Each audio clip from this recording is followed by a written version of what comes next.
On je čovek koji je 90. godina preuzeo na sebe ogroman rizik.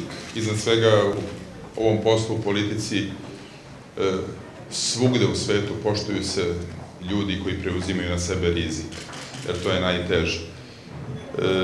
Istovremeno, na svojim leđima nosio je teret protesta protiv jednog poretka koji je urušavao demokratiju i osnovne principe. I godinama bio na čelu tadašnje opozicije. Demokratska stranka je podržavala taj proces demokratizacije i učestvovala aktivno u njemu koliko god je mogla.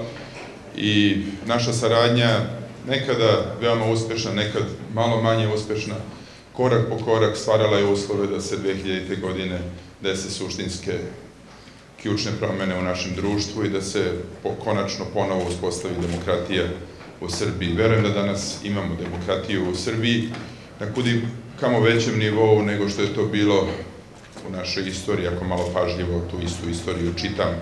Što ne znači da je dovoljno demokratije. Nikada nije dovoljno demokratije, nikada nije dovoljno promena, nikad nije dovoljno obnove. A reč obnova nalazi se u samom srcu imena srpskog pokreta obnove, jedne stranke koja sasvim sigurno ostaje strateški partner Demokratske stranke i u budućnosti i ostaje ključni i neraskidivi činilac suštinskih i kvalitativnih promena našeg društva i u vremenu koje dolazi.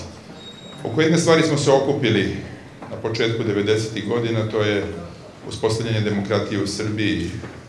Danas zajednički radimo na dovođenju Srbije u Evropsku uniju, to je strategijski cilj oko koga nema apsolutno nikakvog spora među naše dve stranke.